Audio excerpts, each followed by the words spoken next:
Саламатсыздар ма, құрметті әріптестер? Заманауи мұғалім YouTube арнасына қош келдіңіздер. Менің YouTube арнама тіркелмеген болсаңыздар, тіркеліп алуды ұмытпаңыздар.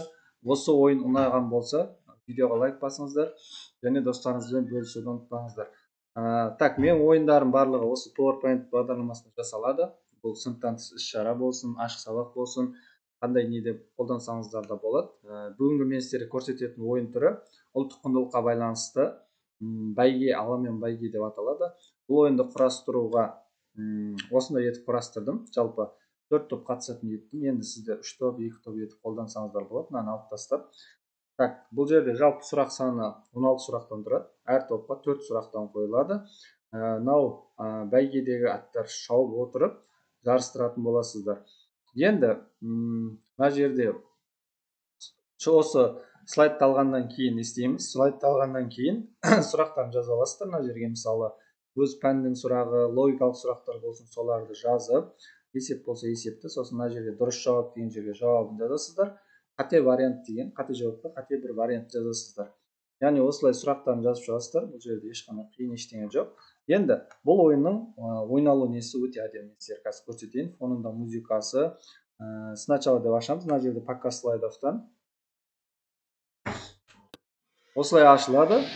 Өзінің фонында осындай дауысы бар. Ойынды бастау батырмасы арқылы ойынды бастаймыз. Енді бірінші 2, 3, 4 топ қатысады. Мен жаңа айтқандай. Мына жерде ұяшықтар бар. Осыда сұрақтар бар. Енді 10-нан бастаймыз. Мысалы, осындай ашқан кезде сұрағы ашылады. Одан кейін уақыт керек болса, уақытты қосамыз осылай ойлануға. Немесе кереміз болса, қолданбасаңыздар да болады. Одан кейін бір вариант береді. Қате болса осындай шығады. Одан кейін мынаған басатын болсақ, мына ортадағы неге қайтадан мына жерге береді. Яғни қате болды, мына аты шықпайды. Екіншісіне басамыз. Осылай басталады. Бізге уақыт керек емес, сразу жауап беретін болса, дұрыс жауап білетін болса, осындай дұрыс жауабы шығады. Одан кейін мынаған басамыз. Сосын мына жерде екінші топтың атын табады осылай. Осындай барып, мына жерге тоқтайды. Яғни, мынаны ашады, барлық сұраққа дұрыс жауап берген кезде, мына аламан бәйгеден жеңімпаз болады. Енді мынаны ашып көрсетейін. Мысалы, барлығы істейді, осындай сұрақтарын несімен бұлай басатын осы дұрыс жауап. Мысалы, мынандай табады.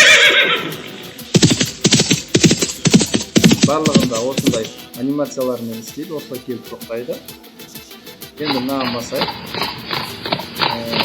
Так, мен мысал ретінде тез көрсетейін, аларды ашып, яғни осы соңына дейін барып, соңында қалай аяқталатын ойынды көрсетіп өтейін. Мынада дұрыс жауап береміз, мына жерге келеді қазір. Осы жерге келіп тоқтайды. Одан кейін 30-дыққа дұрыс жауап берсе, мына жерге келіп тоқтайды. Одан кейін 40 осыған жауап береді. Бұл уже бізде 4-ші соңғы сұрағы болады осы топтың. Яғни 4-ші сұрағына дұрыс жауап берсе, аламан бәйгеде осылай жеңімпаз атанады. Яғни мына екеуі қалып кетті, мына жеңімпаз болды. Мына жерге келді, сосын тағы бір рет шаптырып жібереді. Яғни мынау неден өтіп кетсе, осылай аяқталады. Мына барлығында анимациялар бар, істейді. Соңында біз ойынды аяқтау батырмасы арқылы ойынды аяқтаймыз. Мына жерде мен көрсетіп қоямын.